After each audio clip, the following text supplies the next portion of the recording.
Bonsoir. Good evening. Hope you can hear me okay. Good evening, everybody.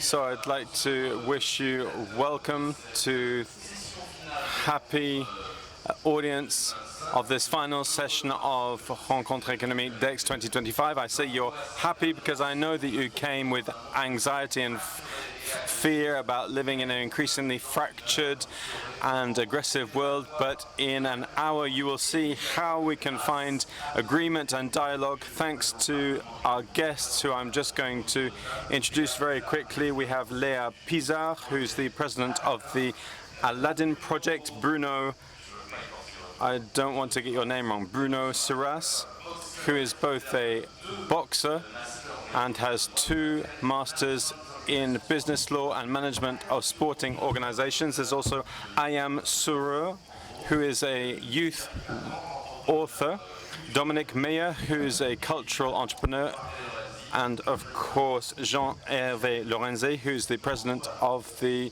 the president of the Rencontres Économiques DEX. Jean-Hervé, would you like to introduce this panel session, this final session?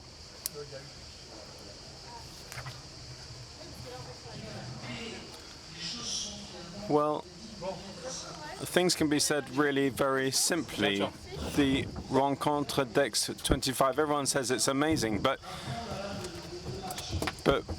we're saying that before the match point, and you've already introduced this, as it were, this match point as we hear. We built everything around this event around 3 words. These 3 words are rupture, violence, and peace. And behind all of this, there is a combination which is really tragic of 2 words. Rupture, disruption, which for economists, that means profound transformation, profound imbalance. That's what it means for economists. And then violence, in terms of consequences. We can't associate all the violence of the world with macroeconomic problems, but we can undoubtedly say that the expression of this violence is associated with macroeconomic challenges. And then there's of course this dream, which is the dream of the 25th session, this simple idea that we could bring just something positive, something that would bring peace in this situation. So why rupture? Why disruption? I want to speak on behalf of my brilliant colleagues in the Cercle des Économistes. It's now been half a century since there's not been a convergence of so many things coming together, including the demographic shock, which we tend to estimate, which really has a major impact, and then also the climate shock. So, of course, we've been experiencing the heat this week, and then there's the financial shock, which is to do with world debt, and in particular American debt, which is, it seems, completely out of control. And then a shock, which is to do with a technology shock. We're talking about AI, but there is this anxiety that we're all feeling.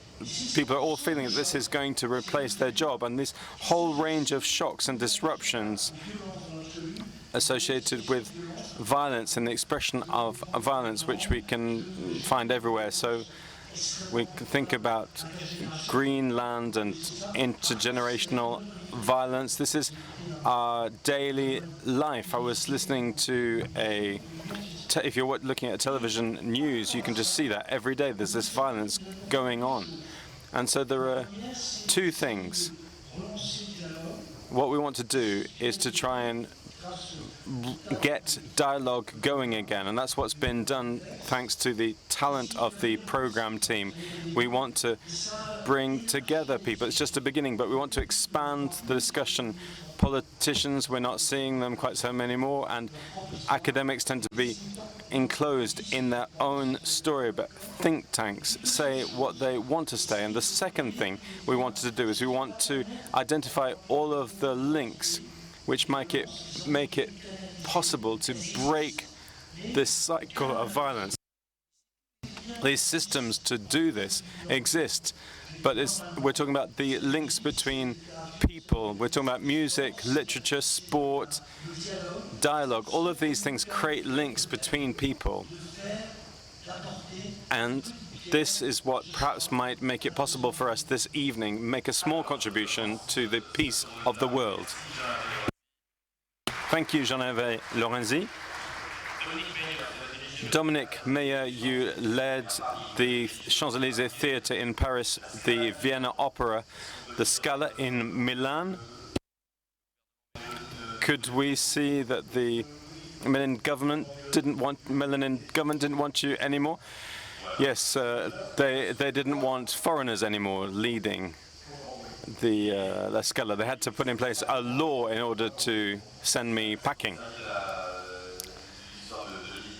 Yes, so they used the age limit question.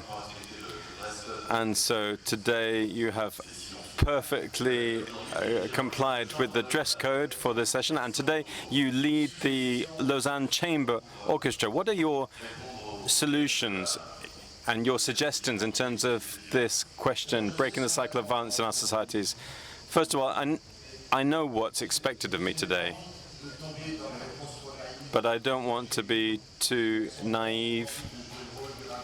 I don't want to just play this role of giving the answers that are expected of me. That's not easy. Sometimes culture can play a really important role, and sometimes it doesn't work. Perhaps I could give you two examples. One example that's really very positive. It's when Daniel Baramboy created the Divine Orchestra for me with Palestinians, Israelis. This is still ongoing, but it's something of a small island. It's an exception. It had a more universalist ambition, but it remains an exception.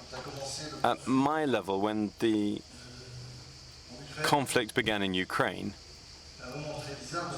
it was really very strange because at the time the conflict began, I was celebrating the premiere of the Queen of Spades with Valérie Gagnev, and so I needed to ask her to talk about a negotiated settlement of this, ask him to a negotiated settlement of this conflict, and he didn't do it, and he went home. And then we had a few weeks later, a concert to support Ukrainians, which raised a lot of money, and I had a naive idea, a nice little idea, and to play Rossini at the La Scala in Italy. We had the conductor, and I had two Russian singers and two Ukrainian singers with this idea that through this relationship with artists that there would be a gesture of fraternity, but these singers refused. So sometimes we have a bit of a naive idea and we think it's just going to be a little seed that might grow, and sometimes we make mistakes because we can't overcome emotions that are so strong. I think culture does have a role to play, and I think it needs to understand a number of different things. The world of culture needs to understand some things. First of all, we need to be a bit more simple. We need to be a little more humble. I think in our world there's too much arrogance. In the world of opera, there's always people that say, well, in order to get into operatic theatre, you need to be well cultured and developed, and they forget that opera was created by composers that wanted to put in place, express as many emotions as possible, and that's what makes it accessible. If you think you have to go to university for 6 years in order to have a ticket, there's just no point, because people with who say that kind of thing, they want to put themselves on a pedestal so that they are admired. But by doing that, they push people away. But I want more of an inclusive culture. There are people that do some amazing things, because culture can serve as an example in some cases. It's often in South America that we've been pioneers. There are two examples that I think are remarkable as an example from history, El Sistema, which was an orchestra created in Venezuela, which is one of the poorest countries in the world. And it was created to make it possible for children to make music and to learn how to make music together. There was no soloist, and anyone could take part. And thousands of children come together to make these orchestras and chorals and choirs. I had the same experience in Vienna with this Surena. It was called Surena. Supera. And I saw a miracle. Little children coming from very poor families who were learning about how to produce something together. They were learning solidarity. The second thing they were learning was discipline, arriving on time. They practiced 4 times a week.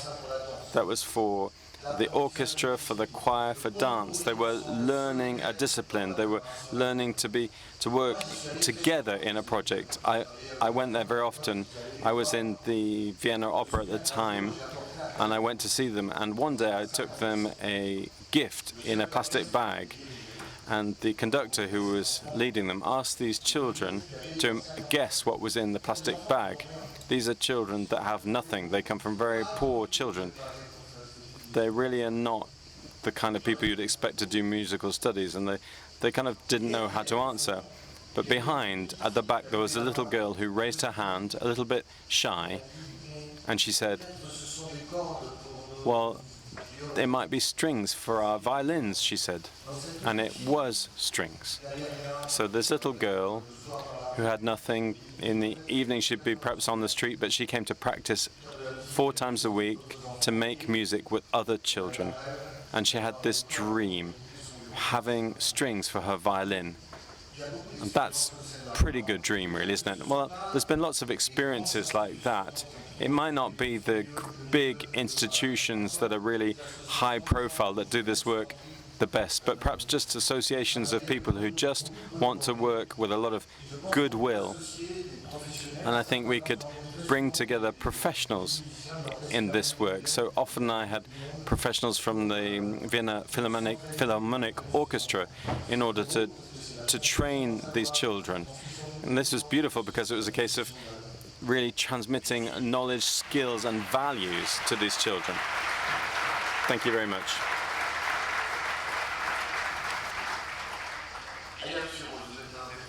I am sure I introduced you earlier as a philosopher and a writer for youth. You were born in New York to Egyptian parents. You worked for 11 years at UNESCO, which is an institution which is seeking to reconcile or at least maintain peace between people through cultural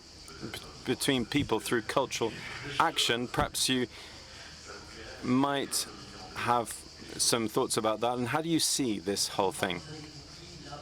Well, I think you've understood the job that we've been asked to do, which is really very challenging tonight. You've heard really difficult things over the last 2 days about disruptions, about debt, about the eclipse of Europe, and our role now is to prevent you from going home and killing yourselves, so that the Rencontres Économiques Aix-en-Provence are not accused of terrible things. And so my job is that I work with refugees. About 20 years ago, I founded an association, not on my own, but working with a lot of other people,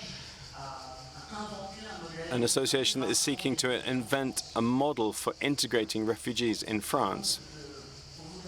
And so perhaps someone else could have told you really how things work and how to do things. Because in truth, I'm a lot less pessimistic than you are. Because now for the last 20 years, we've been welcoming people who really come from societies of violence, real societies of violence. Countries where women and little girls can't go to secondary school, where the police and armed people humiliate you every day, where there's not enough to eat, countries where 90% of people don't have enough to eat. Those are societies of violence. Those are societies that humanity cannot abide. I heard 16 times at the Lyon station that I really needed to remember to drink. I found it was a bit patronizing, as if the SNCF rail company was telling us, like my mother, to have enough to drink. You are not living in a society of violence. And I work with people who come from this type of country. They come from societies of violence, and they are considered agents of violence. They come here with a culture that's not our culture, with their traumas that may be difficult and dangerous. And they encounter an ideological clash in France, which is really very violent. People who support immigration, who think that migrants are really full of talent and they're amazing people, and we really should integrate them in France, and in fact we should welcome 10 times more people, we should open up our borders. And on the other side, the opponents who say ridiculous things that in the other direction. They promote fear, they promote hate, without really understanding anything about the real situation. In our field, it's almost impossible to have what you have here. You've came for 2.5 days to listen. People exchange ideas in this heat wave, but in the field of immigration, it's impossible to do this. It's impossible to do this in France. Ideology is so strong, it's impossible to talk about our questions. For example, for 20 years I've been working in this, but I don't know if France has a policy on migration. I don't know if what I've been doing for the last 20 years is just a complete failure. I think it probably is. But one thing I do know is that over the last 20 years, we have paid no teacher to teach French, the history of France, our secular culture, music, history, sport. We have never paid people to do this. French people have volunteered to do these things. French people have, like you, have volunteered. They've come to us, to our building in Paris, and they've said, I don't know what you do here. It looks fun. Can I do something? I'm a psychoanalyst, I'm a teacher, I'm a doctor, I'm a nurse, I'm an IT developer. It's really amazing. People from all walks of life, from all professions, from all ages. And here I'm talking about citizens of Paris. We can't even have all of them to help us. We don't have enough room for all these volunteers. And then there's the businesses that you've seen here with all of their social responsibility, etc. You really need to know that the Pierre Claver Association is the first line of our statutes, our bylaws, is that it will not accept any public subsidy, because the idea was not to increase the burden of immigration, which is already heavy on the public budget, but really to try and work with people like you who are going to share a journey with these people who have been welcomed in your name in France. And so it's with French people that we wanted to work, because foreigners are not going to mix with French people if the French people don't open up to them. What are businesses doing? Well, businesses have also opened up lessons like ours in their own premises. They've taken part in recruitment campaigns for Afghan women, which have really been extraordinary. And this shows something. It shows that we can get on our own. We don't have to say at our dinners, well, what's the state doing? What's the government doing? No, we can pull up our sleeves and get going ourselves. And that's what we're doing with a lot of success.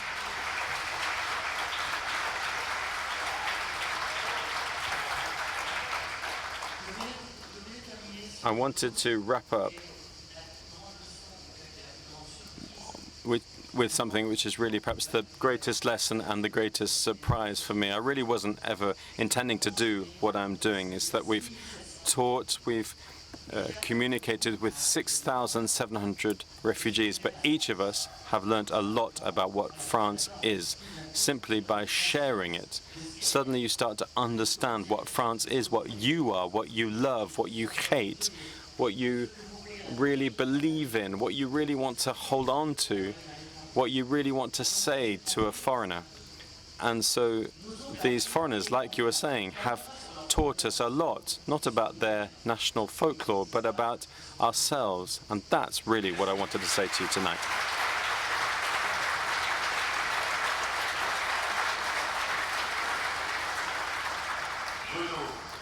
Thank you.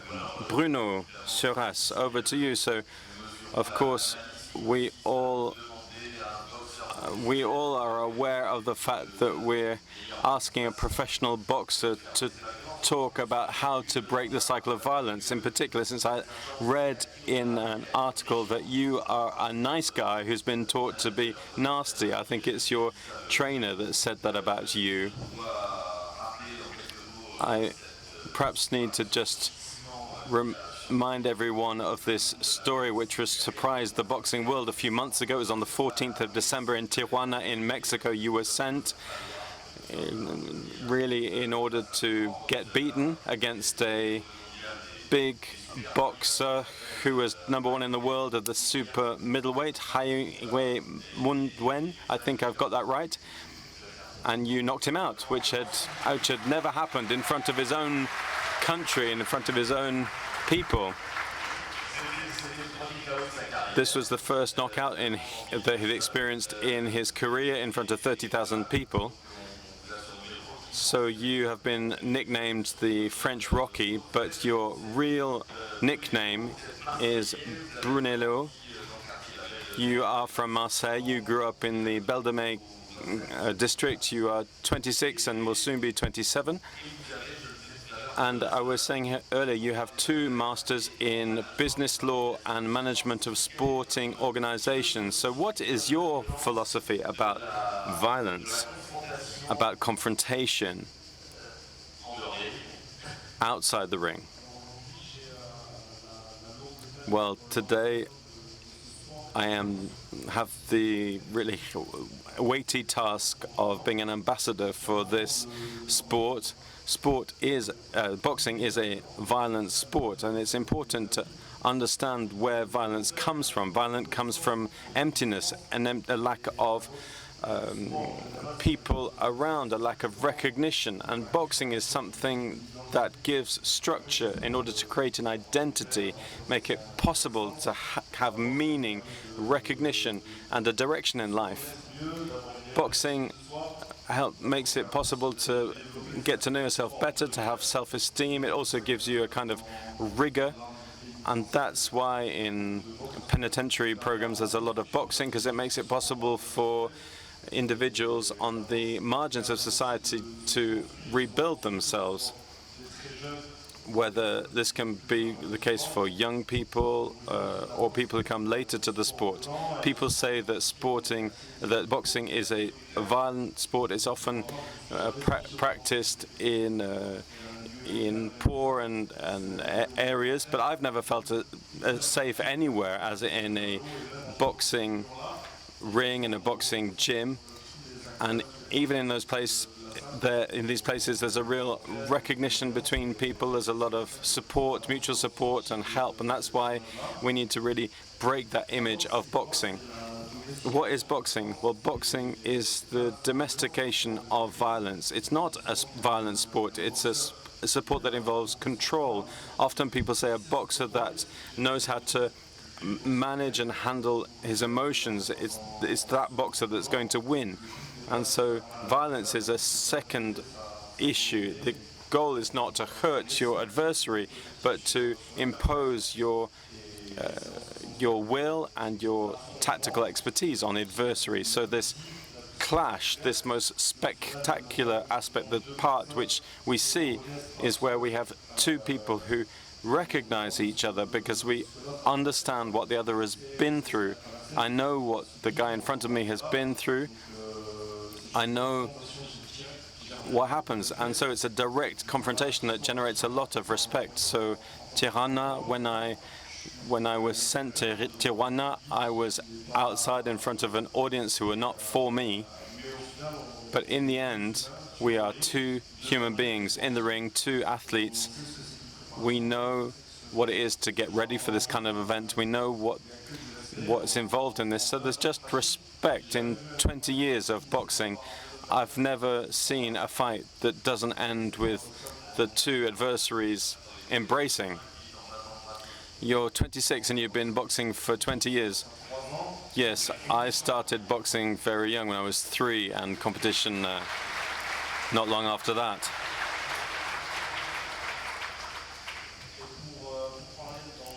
And so, just to talk outside the sporting world, it's true that boxing gives a framework to young people on the margins of society. So, for example, one of my best friends who is in a vulnerable neighborhood, and boxing has made it possible for this person to travel. He was really struggling at school, but he's become an engineer in a really successful company in the sector. So boxing for me, and sport in general, is a way of controlling ourselves, of better understanding our relationship with other people, and actually being in peace with other people. Brilliant, well done. Leah Pisa, you've worked at the White House under Bill Clinton. I was reading earlier that you are chairing the Aladdin project, which seeks to fight against extremism, violence, and hatred. So you really are qualified to speak to us today. So, Patrick Jean-Hervé, I've been here for 3 days almost.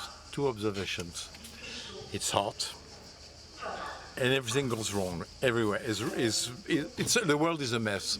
So you gave us a hell of a job here, and to talk about after my neighbor is a bit tricky, because I think you. Anyway, I'll try to add a bit to this.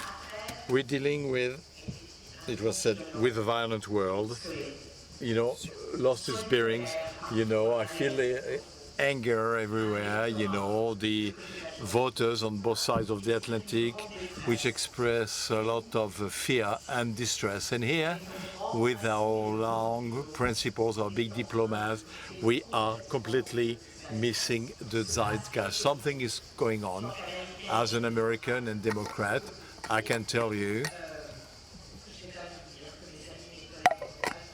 something I didn't see come, and my colleagues didn't see it come.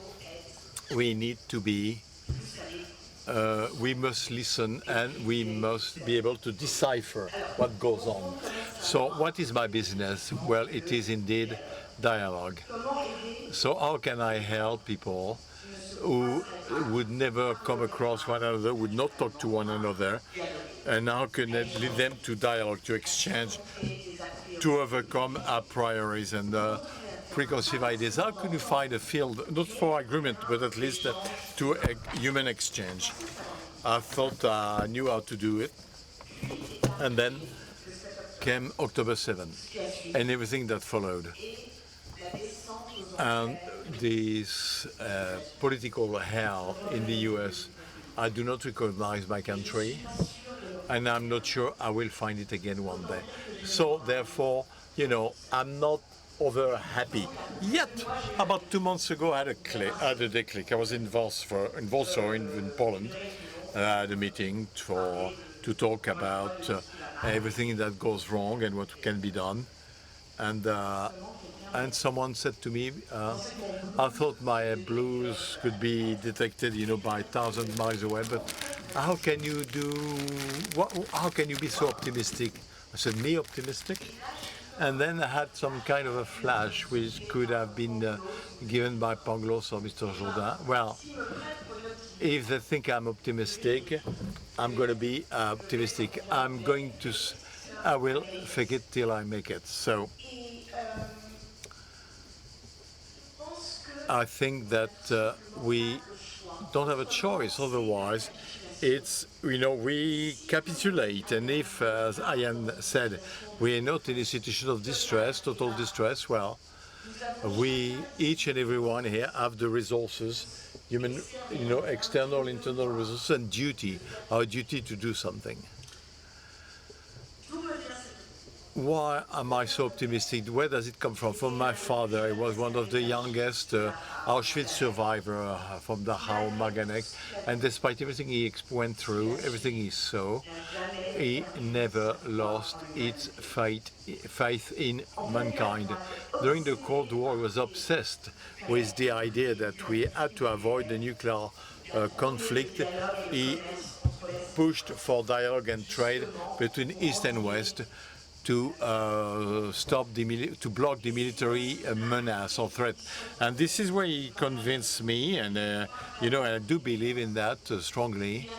There is no hereditary enemy. Mankind is not doomed to fratricide or to killing fate. We are in X example. X is not just the economy; it is also music, and under the control of Dominique, I will give you a phrase given to Claude Debussy, one of the best French composers. Yesterday's dissonances will be tomorrow's consonants. So what does it mean, in fact, in practice? How can we go from dissonance to consonance? I think the most urgent thing is to learn again to talk to one another. And we're entering an issue of semantics. We have to redefine what we mean by dialogue. I was wrong, basically. So in my mind, I'm reviewing all this. What does it mean to dialogue? Does it mean to agree on everything? About everything? Not at all. It is not possible, and it's not something we want to achieve. So I think we have to be able to dance with our people who talk, to advance, to make headway, even if you don't agree, to find midways, as just as possible. But before we talk, you have to do what you do. You have to be able to listen, because we learn things when we listen. We learn things, and it is most likely the best mark of respect. If I want you to listen to me, I have to listen to you. We have to pay attention to the other, listen to his music, read his poetry, test his cuisine, and it's very enriching. And all these things, we have to do them together.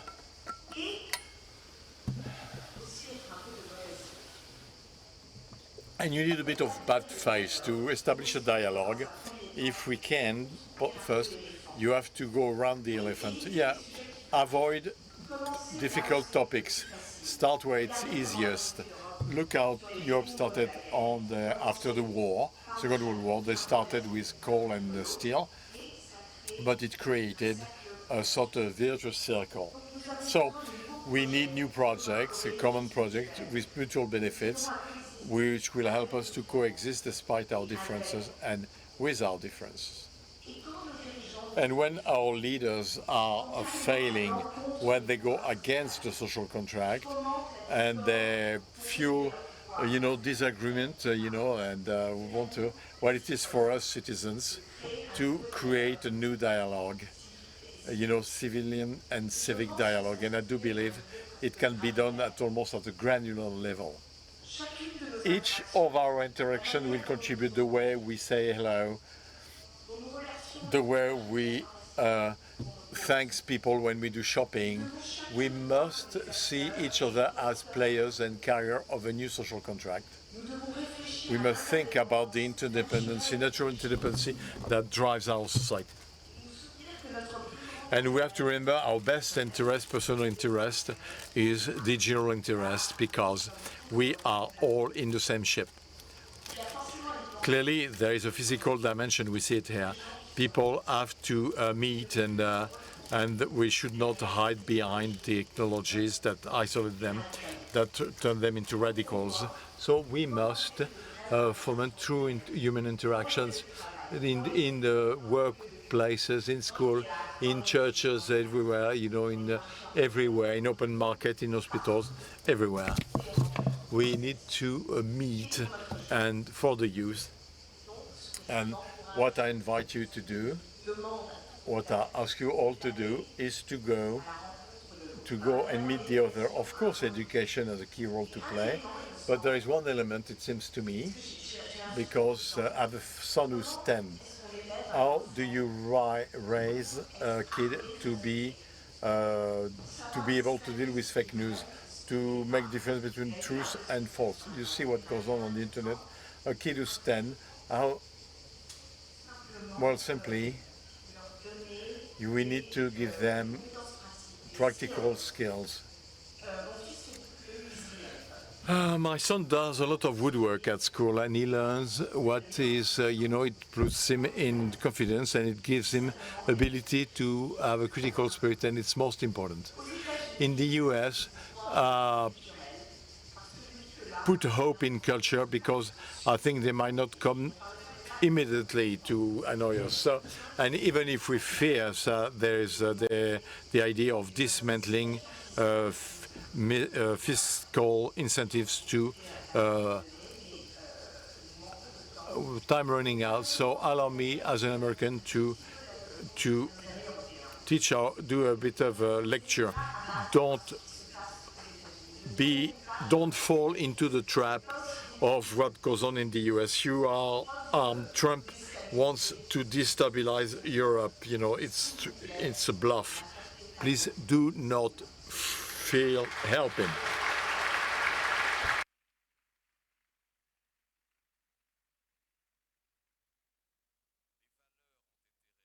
Values have been reasserted. You talk about listening, Léa Pizarre. Bruno, you talked about respect, the notion of respect of the opponent in the ring. I am that of dignity, of refugees, and you are taken care of. And then with you, Dominique, we came back to several positions, the federal, well, the aspect of music that can be federative, that of culture, the way we can get together behind cultural works, behind creations which speak to the largest number. Léa just referred to this. Those feelings, those values mentioned by the speakers, are they sufficient to fight what is also dominant in this time? The shrinking into oneself, egoism, self-centerism, a way to worrying about just oneself without looking this notion which was mentioned a while ago, that is general interest, common good. We see forms of shrinkages or self-centering everywhere, and I think this society of violence described here comes also from a form of rejection of the other, negation of the other, and self-centering. What do you think, Dominique, possibly? I think that values that conveyed by culture are very strong, but they're not sufficient. It would be naive to think that we think that music will change the world. That's not true. Good. I think we need more than that. What was the lady was saying here? You need more. It is in ourselves we find the results. We have to mobilize. We have to create systems that make it possible from childhood to forget the little toys, to do things together. For a long time it was collective sport. Now it's a kind of stadium, monstrous stadiums, arenas, the bad side coming out. We see with the Paris Saint-Germain winning the cup, Paris is devastated. Is it beautiful? or it's not? It's not the victory of collective. But I do believe that these values, we have them, and they are strong values which consist in together creating something beautiful, something which can be propagate emotion. And this is what's so strong in culture. It is a vector of emotion. I always say to the young ones who want to to have an artistic career, you're going to do a very difficult job because you're going to be shouted at, you're going to be criticized. The audience might whistle you, whereas you'll do the best. But anyway, there is something beautiful in being you conveying emotions and associated with beauty. That's all. I do believe in that. Maybe a more possible word, Dominic Mayer, in the institutions you managed, you had successes, you were able to widen the audience, especially in the Scala de Milan. What was your recipe to do that? To open to large number? Well, it's not easy because there is a category of public who thinks that they own the site and the place. When I was a student one day, I will tell you, sir, I used to go to the standing seats at the opera, bottom of the road. I didn't have no money, but I was clean. But still, you know, the person at the first row, if the bricklayers were accepted in the opera, each time I can get young people, coming from unfavored categories, I'm very happy because I think about this gentleman. And then we've done a lot of things. We did special prizes for families, for children. For example, after the COVID, we did a great festival, 25 shows with the orchestra, the choir, the ballet, the dance school, 25 free shows throughout Milan, not in the central part, in the peripheral district. I remember one night it was pouring rain. We went to the ballet, and in the skate touring, and 30,000 people were there, and maybe 25,000 of them came to see a dance show, and it created emotion. And I'm sure that we found many of them afterwards at the Scala, because the great victory we had is that eventually 1/3 of the public is under 25, and of course there is part of the public that is not happy about it because, well, the foreigner, the alien, it's not his qualification of the passport that counts. Sometimes it's the fact that he doesn't live in the same district, and you have to fight against that.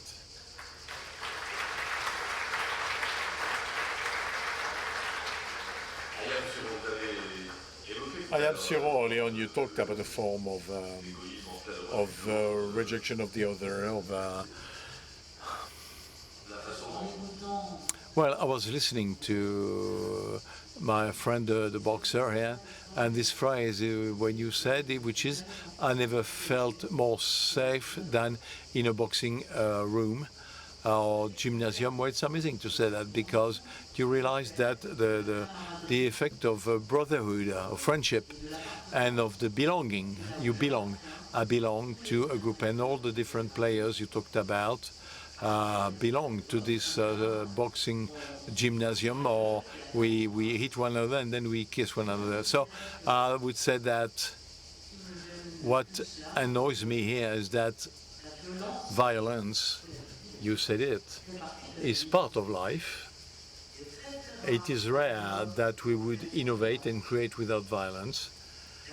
The question is to have a sort of containment, to guide it, but we never want to block violence. You cannot stop violence, never.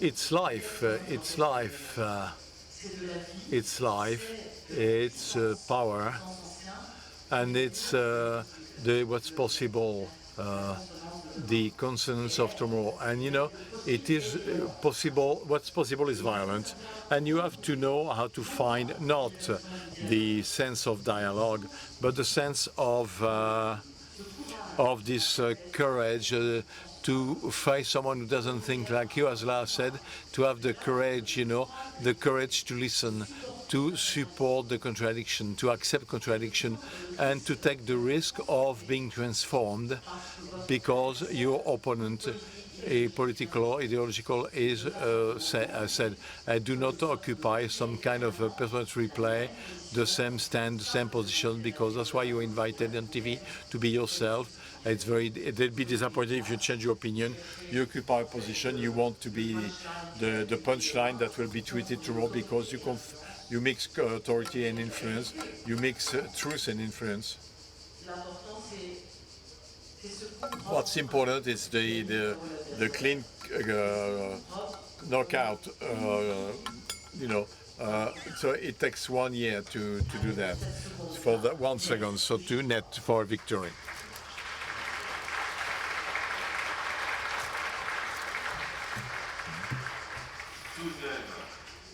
Still, Bruno,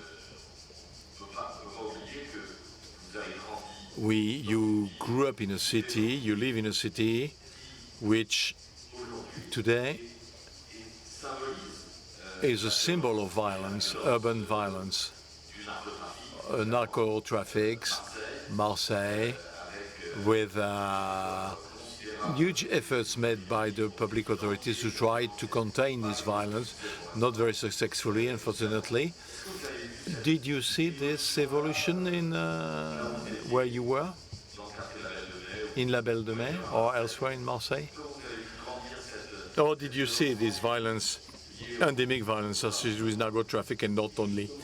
Well, in locations where there are trains, which are often very difficult districts, we see the young kids they don't want to look at what's negative around them. So this energy that we use to do something good, positive, noble, and so sport makes it possible to create a virtuous circle around our activity.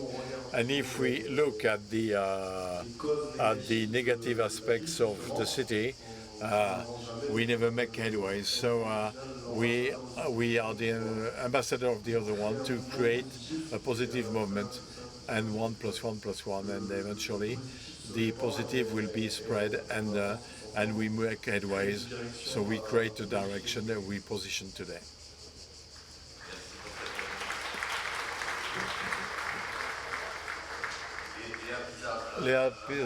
One word, because you mentioned earlier on the Trump administration, its politics. Is Trump and his action, do they create violence, or are they the symptoms and the result? Or are they only the expression of a society already fractured? No, they create violence. They fuel violence. They create fractures to try to be in power. And this is exactly what happened on January 6, 2021. It is received by a society which is completely lost its bearings, which is not intended to be violent. But it is the encountering which is very dangerous. It is it's kind of an ambient despair which makes people receptive to this form of this huge hateable discourse, which increases, which becomes more and more from decision to decision today. So, and we don't see the end of it, especially with this migrant hunt, which is quite ferocious. But everything, we all afraid. We all, we don't know what to do, because all the reactions do no longer function. They're no longer valid in a situation which, honestly, we could not have imagined in the US. So I wanted to conclude with a positive note, Zemes. We got 2 minutes left. So what can we say? A positive note for the US. Personally, since Trump has been elected, I know you're a Democrat, I am a Democrat, but I think we were asleep in terms of alternative, that the Democrats promised to society. So we must, nevertheless, we must say mea culpa to Trump.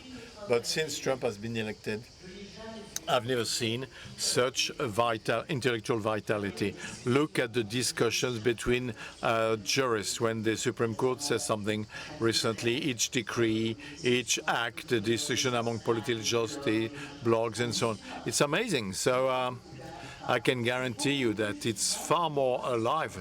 I'm not saying thank you, Trump, by the way. When I see this shame for the U.S., they represent everything that the founding fathers didn't want. Well, there is a renewal of political conversation and this kind of a circulation of ideas that are found, which is to the honor of the Americans. Thank you.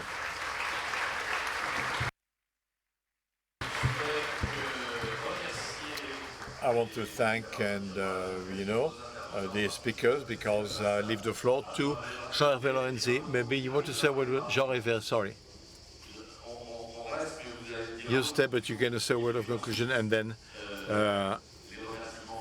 final thanks for the Rencontres 2025.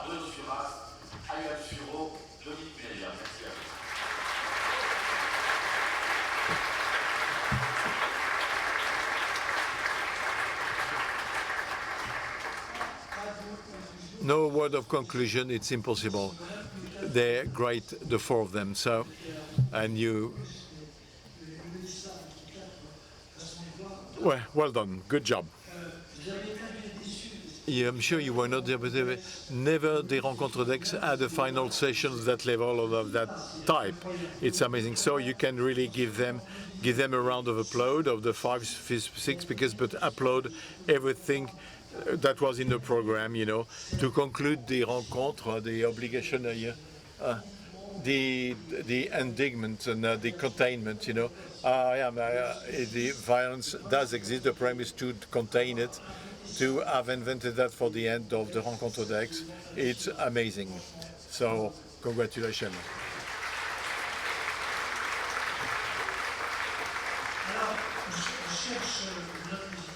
We're looking for a positive note. It's late, so we will brief. We'll look at a positive note. It will be in the conclusion notes. The objective was to. So you have to simply listen to the few minutes and the summary of the document that you are getting. I will ask Clément Lebourg, who is the boss of programs, to join me.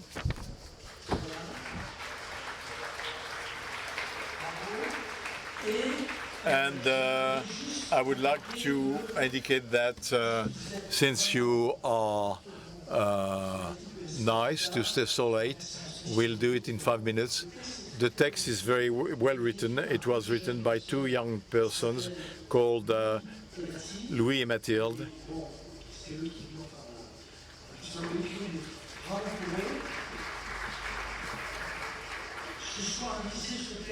Read the text tonight without falling asleep, because you'll be at home, it won't be hot, and I will simply ask you after a few minutes to accept to stay for the thanks that we'll send to the team, which in 1 year organized this event, which is quite amazing. So first, the way we did these conclusions.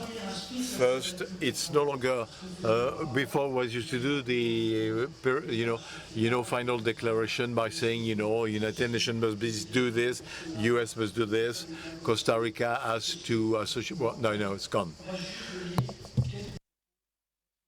Just notes of conclusion. One method. Most interesting, and 5 comments that Clément will do.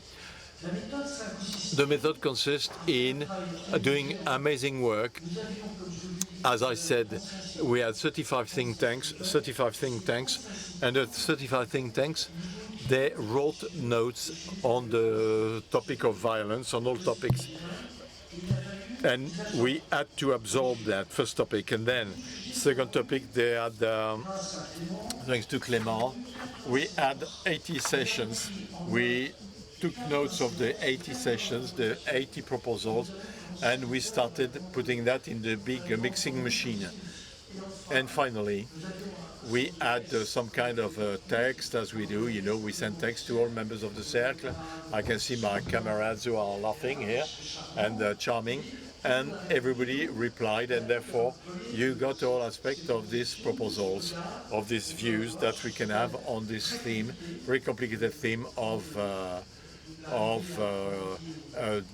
containing violence, or to face the shock of reality, which is the topic of this year. So therefore, we issued this text that you have now, French, English, and which is quite, I said, which is of a good quality, even also because I didn't write it. Well, from this, we looked at what was common, what was the strongest aspect in terms of ruptures, the ideological confrontations between think tanks, what appeared as finally the true problems on which the world has to face.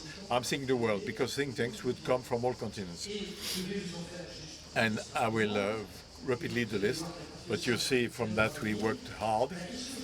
Problem of rearmament, you cleared that NATO increased its expenditures, but in fact, when we look closely, a lot of people think, oh well, we increase, we go to 5%, so there will be a head of the chief of forces that will. So rearmament is an issue. So we have to find the right number. But opposition, Occident, Global South, which in fact is a new concept, the idea that Occident is in fact being blamed by several countries. We see the problems it raises, conflicts between Russia, Ukraine. Second point, then energy fracture that we know between what renewable and what is not. The discussion on AI, the technology and employment. I look at Dominique, who did a great study a few years ago. Similar topics, some say it will have a high impact, some will say have a low impact. So anyway, I didn't show of the migration flows. The world function with flows. So how do we set problems there? And for that, the evolution of the world, of the democratic world. Then they worked hard, and we tried to find 4 ways to represent the systems which would take those differences, but putting the same sensitivities, the same differences, different scenarios, different elements of a scenario. We come up with 4 scenarios, which are excessive, of course, but which forest economists have an advantage. They were all measurable. That is, we know that if there is a conflict, a generalized conflict, we know what would be the loss of growth that the world may have, the impact it may have, and so on and so forth. So we looked at 4 scenarios with all the studies that were done, and mainly difference because we talked about values, and in the final session, these were economic. So we took that we tried to quantify everything, from everything that has been written, said, since for the last 3-4 months, everything was written, and the 4 scenarios are. Embracement, rearmament, massive rearmament, fragmentation, total commercial trade war, and then it was the teasing, and then the last one is appeasement, relative appeasement. So, and what will it be? And then the choice was not complicated. You have to be very stringent. So my friend. Clément will tell you how you deal with the topic of relative appeasement, that is containment.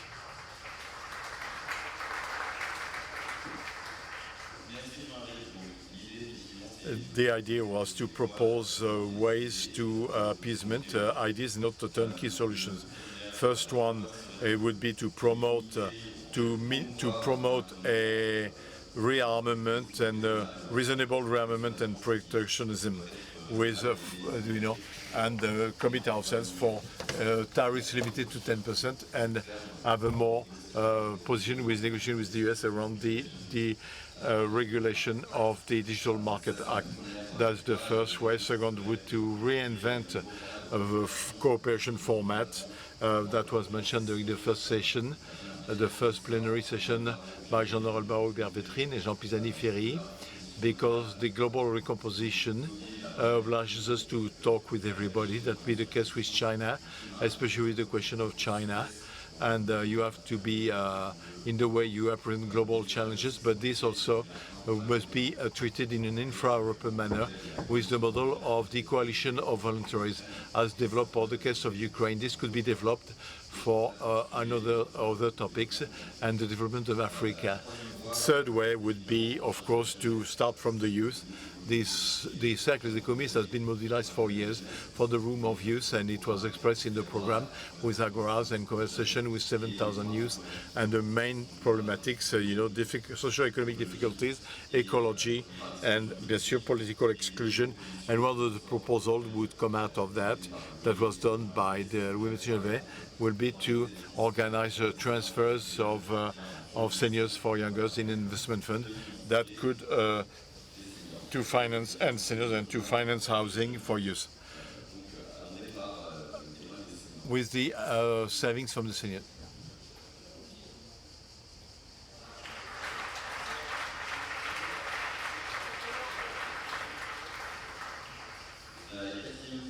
Fourth way could be to confront democratic defiance. There is a gap between institutions and the citizens, and the idea that I should put forward would be to invent new forms of participation which be more horizontal and could be transcended in France what exists at the European level, especially the reform of European citizen initiative, which could be used in France.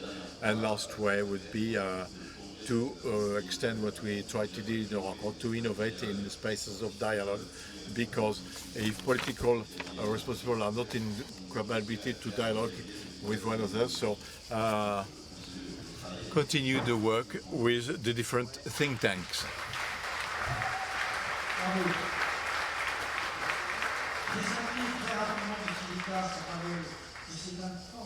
This great work done by the team here. So the commitment, our commitment is that think tanks have that scale up intellectually, politically, 1 step, 2, 3 levels, versus the Rencontres last year. There were 35 this year, and including Heritage Foundation, which is close to Trump. So we had all categories, all countries. It was great. But 35 we looked. We'll go to 70 next year. Don't you like that? Okay.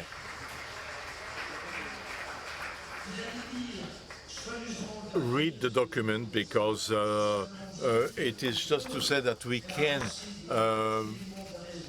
have elements for appeasement. It's not easy, but in reality, if you look closely at the proposals made, they correspond to the 4 proposals, the 4 elements, which are the migration flows and so on and so forth, and dialogue, which basically, as how we talk, how we respect one another, how we do collective actions, collective programs.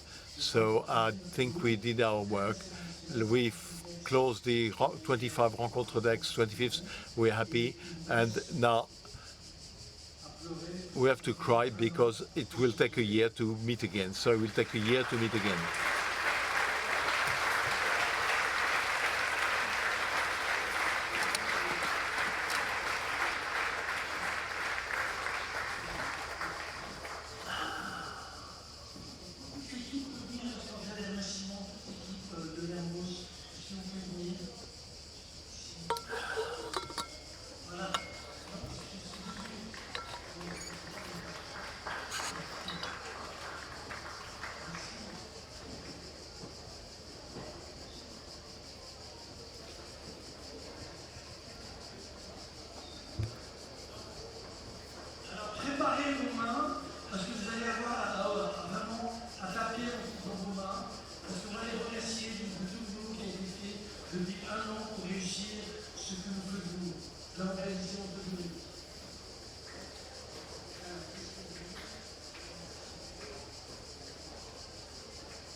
First, the Cercle des Économistes and the president, Françoise Benamou. Françoise.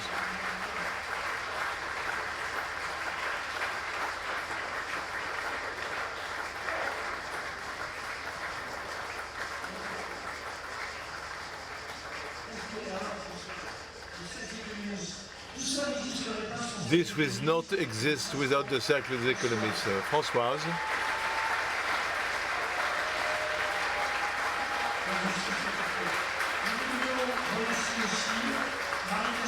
Marie Castin, who is the president, and Marie Castin, Marie, who will join us as well. We want to thank her as well, because without her, we would have any legal status. Then we go quickly. There is a partner team, because you're aware that last year there was 1 million people who were connected, 1 million people. This year we probably doubled the figure, but anyway, all this is free, so it's not free for everybody. So because they are partners, you know, keep this word partners, the gentle word of partners, and there's a partner team. See Hélène and his team, Hélène and the team.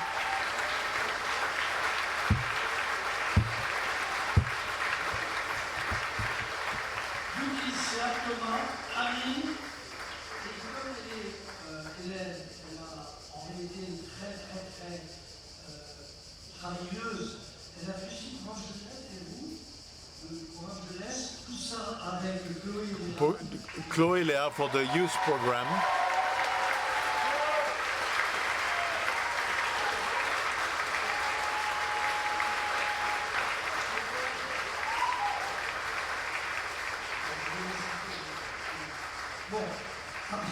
Then there was a program that covered about 80 sessions. So it's amazing, because I'm an old one, but you know, even with my age, at my age, I cannot raise the age mean, because they're 25, 28, 32. I'm slightly above, but not much.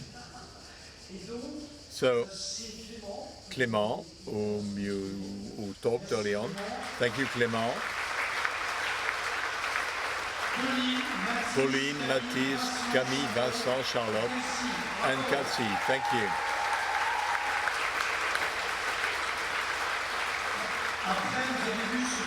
Well, you've seen the tents, the village, the system. Well, again, I can be aware of this, and if we didn't have the partners, it'd be used.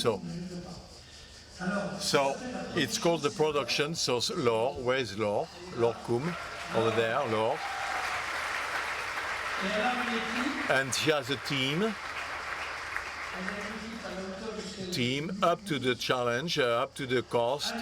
Anaïs, Chloé, Flore, Lorraine, Fred, Benoît, Maxime, Geoffrey, Anton, Alexandra, Sharon, Catherine and Antoine.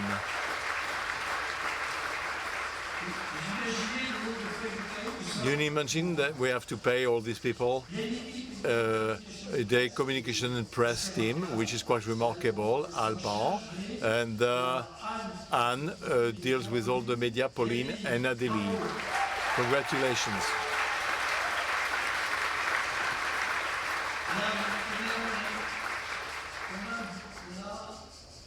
All this is transparent, you know, in association, don't worry, you know. I don't cost much money because it's zero, but we need a lot of transparency in what we do. We have, in fact, a budget which is almost between 6.5 and 7 million, because our colleague Laure, you see the one who's sitting here, she spends 3 and 4 million for everything that got us here today. So trust me, so there is an administration. The administration is Laetitia Emma, who are here and are looking at this.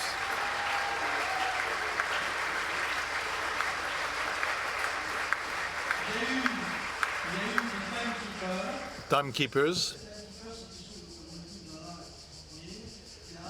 timekeeper is always someone there, Leah, who's as a panel, she says stop, stop, stop. It doesn't stop anybody, but we do it for the principle. Then Yannine, Vincent, Arnaud, Mathieu, Emma, Daniel, Lucien.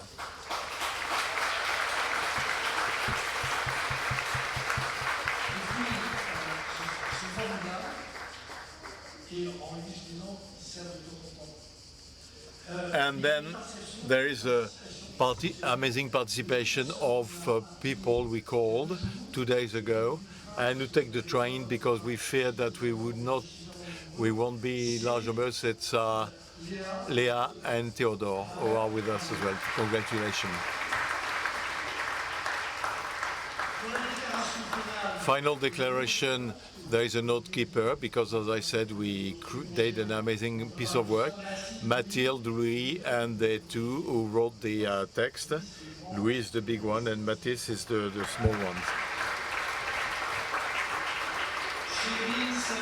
Chérine, Salomé, Pierre Marin, Julien, Imen, Chloé. All the white shirts, they're gone because they're in. Okay, so reality, they're 120. Okay, 120.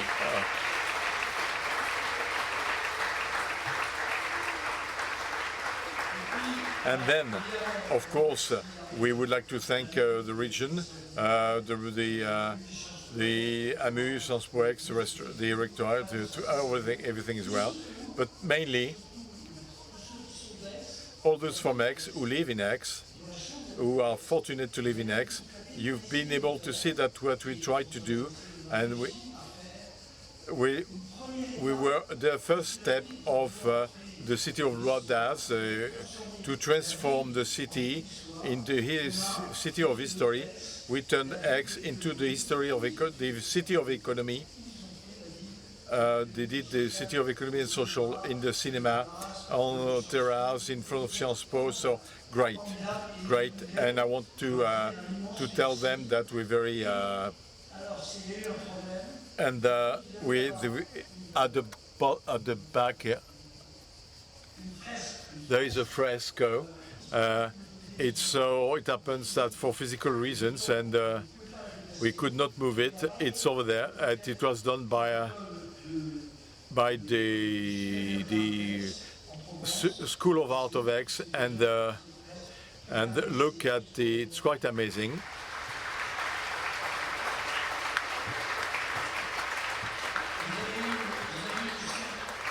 We had the centenary of Cézanne, and you have the first. I want to thank all the police force for the security, and we receive a lot of people who are considered that we have to ensure security. And I would like to close by thanking all the service providers, because all these are a lot of people who help us on all topics, and they all organize all this. In fact, Laure, doesn't keep the money for herself, to distribute it, and there is a mass of service providers, people who drive us. I mean, it's great. They're great people. They're people who are from the region, and I want to collectively, because otherwise we end up at midnight. I want to thank them all in our names as well. I think Vincent. I want to add something. We applaud Jean-Hervé Lorenzi for the amazing, this amazing rencontre.